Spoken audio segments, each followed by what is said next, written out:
Allah Bapa, kami naikkan syukur kepadamu atas kesempatan untuk mempelajari kitab Wahyu. Bapa, apapun tujuan kami mempelajari kitab Wahyu, kami harus diangkat dan mendapatkan Yerusalem baru sebagai rumah kekal kami.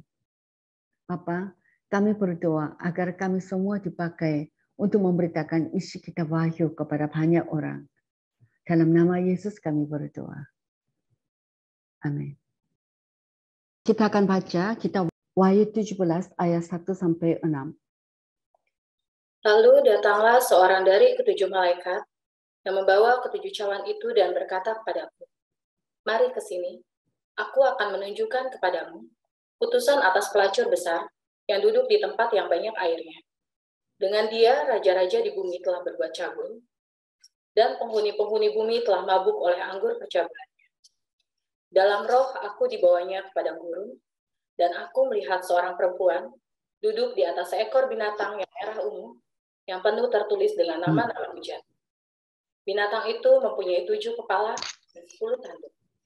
Dan perempuan itu memakai kain ungu dan kain kirmizi yang dihiasi dengan emas, permata, dan mutiara, dan di tangannya ada suatu cawan emas penuh dengan segala kekejian dan kenajisan percabulannya. Dan pada dahinya tertulis suatu nama, suatu rahasia, Babel besar, ibu dari wanita-wanita pelacur dan dari kekejian bumi. Dan aku melihat perempuan itu mabuk oleh darah orang-orang kudus dan darah saksi-saksi Yesus.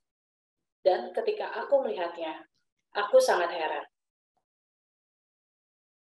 Daftar bidat-bidat diadopsi dan diabadikan oleh Gereja Katolik Roma selama 1700 tahun.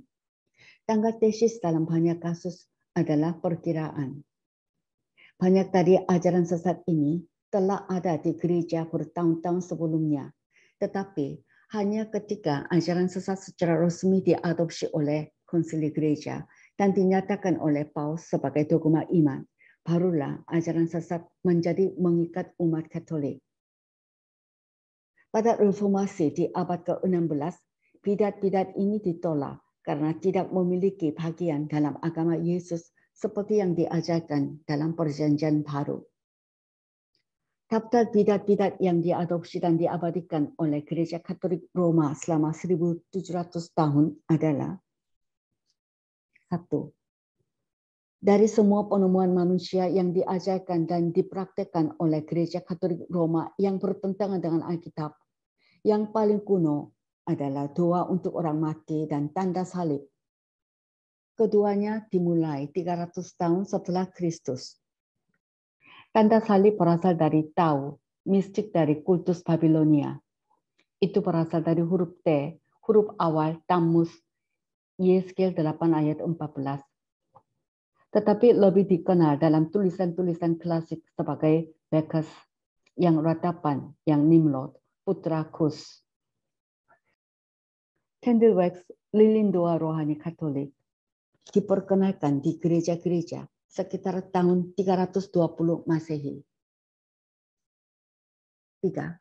Pemujian para malaikat dan orang-orang kudus yang telah meninggal dimulai sekitar tahun 375 Masehi. 4. Misa sebagai penyembahan harian diadopsi pada tahun 394 Masehi.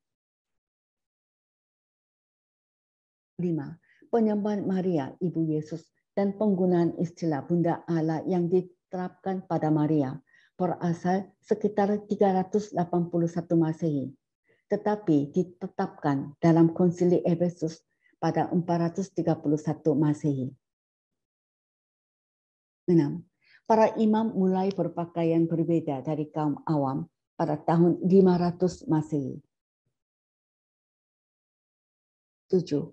Doktrin api penyucian pertama kali ditetapkan oleh Gregorius Agung sekitar tahun 593 Masehi. 8. Bahasa Latin sebagai bahasa doa dan penyembahan di gereja-gereja juga diberlakukan oleh Paus Gregorius yang pertama pada tahun 600 Masehi. 9. Alkitab mengajarkan bahwa kita berdoa hanya kepada Tuhan. Di gereja primitif tidak pernah ada doa yang ditujukan kepada Maria, atau orang-orang kudus yang telah meninggal. Praktik ini dimulai di gereja Roma sekitar 600 tahun setelah Kristus. 10. Kepausan berasal dari pagan. Gelar paus atau uskup universal pertama kali diberikan kepada uskup Roma sekitar tahun 600 Masehi. Yesus tidak mengangkat Petrus menjadi kepala para rasul dan secara tegas melarang gagasan semacam itu. Lukas 22 ayat 24-26, Efesus 1 ayat 22 dan 23, Kolose 1 ayat 18, 1 Korintus 3 ayat 11. 11. Ciuman kaki paus dimulai pada tahun 709 Masehi. Sudah menjadi kebiasaan pagan untuk mencium kaki kaisar. Firman Tuhan melarang praktek-praktek seperti itu. Kisah para Rasul 10 ayat 25 dan 26, Wahyu pasal 19 ayat 10, pasal 22 ayat 9. 12. Kekerasan duniawi oleh para paus dimulai pada tahun 750 Masehi. Yesus dengan tegas melarang hal seperti itu, dan Yesus sendiri menolak kerajaan duniawi, worldly kingship. Matius pasal 4 ayat 8-10, pasal 20 ayat 25 dan 26, Yohanes 18 ayat 38. 13. Penyembahan salib, patung, dan barang peninggalan disahkan pada tahun 787 Masehi. Praktek-praktek seperti itu disebut penyembahan berhala dalam Alkitab dan sangat dikutuk. Keluaran 20 ayat 2-6, Ulangan 27 ayat 15, Mazmur pasal 115. 14. Air suci dicampur dengan sejumput garam dan diberkati oleh imam. Disahkan pada tahun 850 Masehi. 15. Pemujaan Santo Yosef dimulai pada tahun 890 Masehi. 16. Baptisan lonceng dilembagakan oleh Paus Yohanes ke-14 pada tahun 965 Masehi. 17. Kanonisasi orang-orang kudus yang telah meninggal pertama oleh Paus Yohanes ke-15 pada tahun 995 Masehi. Setiap orang percaya dan pengikut Kristus disebut orang-orang kudus dalam Alkitab. Roma 1 ayat 7, 1 Korintus 1 ayat 2, dan lain-lain. 18. Puasa pada hari Jumat dan selama masa Prapaskah Lent diberlakukan pada tahun 998 Masehi oleh Paus. Matius 15 ayat 10, 1 Korintus 10 ayat 25, 1 Timotius 4 ayat 1-3, Kolose 2 14-17, Roma 14 ayat 1-23. 19. Misa dikembangkan secara bertahap sebagai korban dan kehadiran yang diwajibkan pada abad ke-11. Injil mengajarkan bahwa pengorbanan Kristus telah dipersembahkan sekali untuk selamanya dan tidak untuk diulang, tetapi hanya diperingati dalam perjamuan Tuhan. Ibrani pasal 7 ayat 27, pasal 9 ayat 26-28, pasal 10 ayat 10-14. 20. Selibat imamat ditetapkan oleh Paus Hildebrand dan Boniface ke-7 pada tahun 1079 Masehi. Yesus tidak memberlakukan aturan seperti itu, begitu pula para rasul. Sebaliknya, Petrus adalah seorang pria yang sudah menikah dan Paulus berkata bahwa para uskup harus memiliki seorang istri dan anak-anak. 1 Timotius 3 ayat 2-5, ayat 12, dan Matius 8 ayat 14 dan 15. 21. Rosario atau tasbih diperkenalkan oleh Peter Sang Pertapa pada tahun 1090 Masehi. Ini disalin dari orang Hindu dan orang Muhammad. Penghitungan doa adalah praktek kafir dan secara tegas dikutuk oleh Kristus. Matius 6 ayat 5 sampai 13. 22. Penyelidikan bidat dilembagakan oleh Konsili Verona pada tahun 1184 Masehi. Yesus tidak pernah mengajarkan penggunaan kekerasan untuk menyebarkan ajarannya. 23. Penjualan indulgensi, surat pengampunan dosa, yang umumnya dianggap sebagai pembelian pengampunan dosa dan izin untuk melakukan dosa, dimulai pada tahun 1190 Masehi. Agama Kristen, seperti yang diajarkan dalam Injil, mengutuk perdagangan seperti itu. Dan protes terhadap perdagangan inilah yang membawa reformasi Protestan pada abad ke-16. 24. Dogma transubstansiasi ditetapkan oleh Paus Innocent III pada tahun 1215 Masehi. Dengan doktrin ini, imam berpura-pura melakukan mukjizat setiap hari dengan mengubah wafer menjadi tubuh Kristus, dan kemudian ia berpura-pura memakan Kristus hidup-hidup di hadapan umatnya selama misa. Injil mengutuk absurditas seperti itu, karena perjamuan kudus hanyalah sebuah peringatan akan pengorbanan Kristus. Lukas 22 ayat 19 dan 20, Yohanes 6 ayat 35, 1 Korintus 11 ayat 26 sampai 30. 25. Pengakuan dosa kepada imam setidaknya setahun sekali dilembagakan oleh Paus Innocent III dalam Konsili Lateran pada tahun 1215 Masehi. Injil memerintahkan kita untuk mengakui dosa-dosa kita secara langsung kepada Allah. Mazmur pasal 51, Yesaya pasal 1 ayat 18, Lukas pasal 7 ayat 48, pasal 15 ayat 21, 1 Yohanes 1 ayat 8 dan 9. 26. Pemujaan wafer hosti ditemukan oleh Paus Honorius pada tahun 1220 Masehi. Jadi gereja Roma memuja dewa yang dibuat dengan tangan. Ini jelas penyembahan berhala dan sangat bertentangan dengan roh Injil. Yohanes 4 ayat 24. 27. Alkitab dilarang untuk orang awam dan ditempatkan dalam indeks buku terlarang oleh Konsili Toledo pada tahun 1229 Masehi. Tuhan Yesus dan Paulus memerintahkan kita bahwa kitab suci harus dibaca oleh semua orang. Yohanes 5 ayat 39, 2 Timotius 3 ayat 15 sampai 17, 2 Timotius 2 ayat 15. 28. Skapuli ditemukan oleh Simon Stock, seorang biarawan Inggris pada tahun 1287. Skapuli adalah sepotong kain coklat dengan gambar perawan dan seharusnya mengandung kebajikan supranatural untuk melindungi dari segala bahaya mereka yang memakainya pada kulit telanjang. Ini adalah fetisisme. 29. Gereja Roma melarang cawan untuk orang awam dengan melembagakan komuni satu jenis dalam Konsili Konstans pada tahun 1414 Masehi. Injil memerintahkan kita untuk merayakan perjamuan kudus dengan roti dan anggur.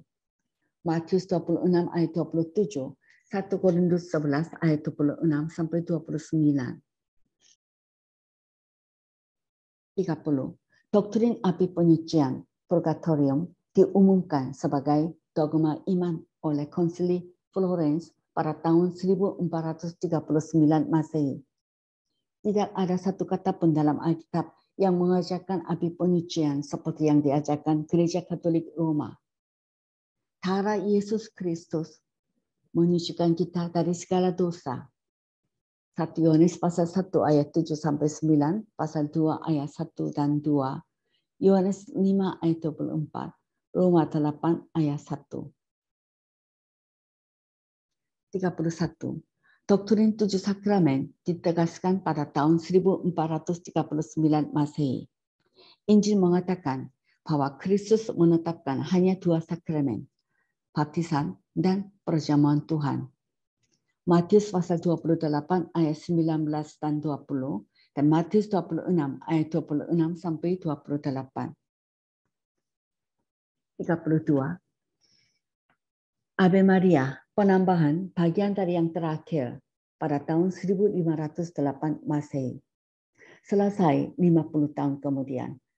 Dan akhirnya disetujui oleh Paus Sixtus V pada akhir abad ke-16. 33. Konsili Trent yang diadakan pada tahun 1545 menyatakan bahwa tradisi memiliki otoritas yang setara dengan Alkitab.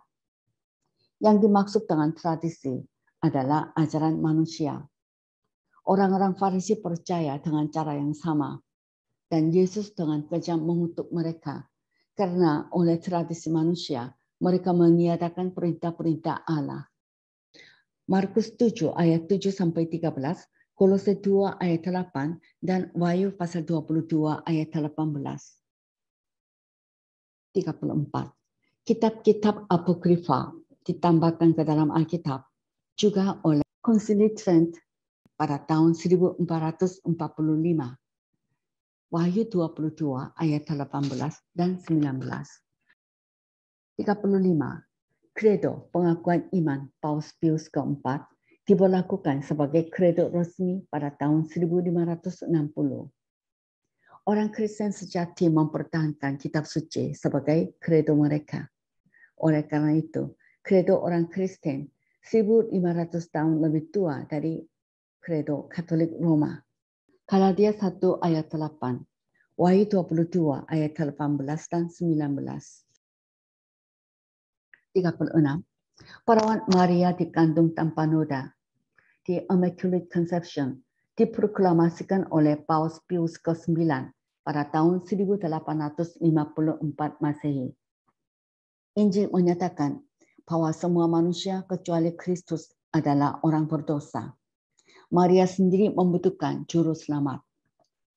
Roma pasal 3 ayat 23, pasal 5 ayat 12, Mazmur 51 ayat 7, Lukas pasal 1 ayat 30, 46 dan 47. 37. Pada tahun 1870, Paus Pius ke-9 memproklamirkan dogma infalibilitas. Paus 38. Pada tahun 1931, Paus Pius ke-9 menegaskan kembali doktrin bahwa Maria adalah Bunda Allah, the Mother of God. Doktrin Bunda Maria pertama kali ditetapkan oleh Konsili Efesus pada tahun 431 Masehi. Ini adalah tidak yang bertentangan dengan kata-kata Maria sendiri di Lukas 1 ayat 46 sampai 49. 39. Asumsi perawan Maria ditemukan pada tahun 1950 Masehi. Menurut Katolik Roma, ketika Maria meninggal, tubuh Maria tidak busuk, tetapi tubuhnya naik ke surga bersatu dengan rohnya. Menurut Katolik Roma, ini karena Maria bebas dari pengaruh dosa asal sejak ia mengandung Yesus. 40. Pada tahun 2000, Gereja Katolik Roma menyangkal neraka. Apa yang akan menjadi penemuan selanjutnya? Gereja Roma mengatakan bahwa itu tidak pernah berubah, namun tidak melakukan apa-apa selain menciptakan doktrin-doktrin baru yang bertentangan dengan Alkitab dan telah mempraktikkan ritus-ritus dan upacara-upacara yang seluruhnya diambil dari paganisme. Setidaknya 95% dari ritus dan upacara gereja Roma berasal dari pagan. Daftar kronologis penemuan manusia dan kekejian di atas menyangkal klaim para imam gereja Roma bahwa agama mereka diajarkan oleh Kristus dan bahwa para paus telah menjadi pemelihara yang setia dari agama yang diajarkan oleh Kristus. Pada tanggal 27 Mei 2017, ada pertemuan bersejarah di Jenewa, Swiss. Pertemuan ini bermaksud untuk mengatasi perpecahan internal yang memisahkan orang-orang Kristen. Untuk itu 25 para pemimpin dari organisasi-organisasi dunia hadir pada waktu itu. Mereka mewakili 4 organisasi. Yang pertama, Dewan Gereja-Gereja Sedunia. Yang kedua, Persekutuan Pentakosta Dunia. Yang ketiga, Aliansi Injili Sedunia. Dan yang keempat, Pejabat Vatikan mewakili Paus. Pertemuan ini menghasilkan kesepakatan bahwa mereka akan menjalankan misi Tuhan bersama-sama. Haleluya! Tahun 2018, Indonesia meresponi pertemuan tersebut di atas dengan cara para pemimpin Kristen dan Katolik berkumpul di Brastagi, Sumatera Utara, dan menghasilkan kesepakatan untuk melakukan misi Tuhan bersama-sama, yang artinya melakukan amanat agung Tuhan Yesus bersama-sama. Salah satu dari banyak bukti ketidaktahuan nubuatan akhir zaman di pihak gereja Indonesia adalah bahwa mereka adalah pimpinan dalam program ekumenis WCC, Dewan Gereja-Gereja Sedunia, yang bertujuan untuk menyatukan semua Protestan, semua Katolik, akhirnya semua agama. Karena segera setelah gereja benar diangkat untuk bersama Kristus, gereja global akan menyatukan semua kelompok agama sebagai satu organisasi keagamaan yang besar, sebagai pelaju besar, di Wahyu pasal 17 ayat 1-6.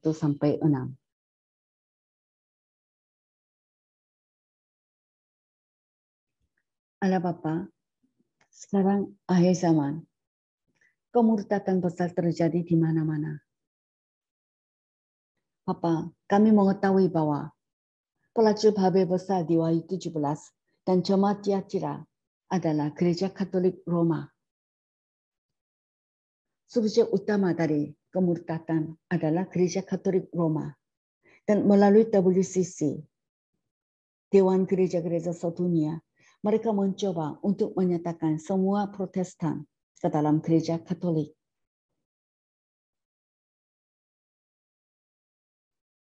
Subjek utama dari kemurtadan adalah gereja Katolik Roma. Dan melalui WCC, Dewan Gereja-Gereja Sedunia, mereka mencoba untuk menyatukan semua Protestan ke dalam gereja Katolik. Bapa, firman Tuhan menyatakan bahwa jika orang bergabung dengan kemurtadan ini, ia tidak akan diangkat dan akan mengalami kematian kedua. Bapa, tolong kami untuk menjadi cerdas dan tidak bergabung dengan kemurtadan ini. Dalam nama Yesus kami berdoa dan mengucap syukur. Amin.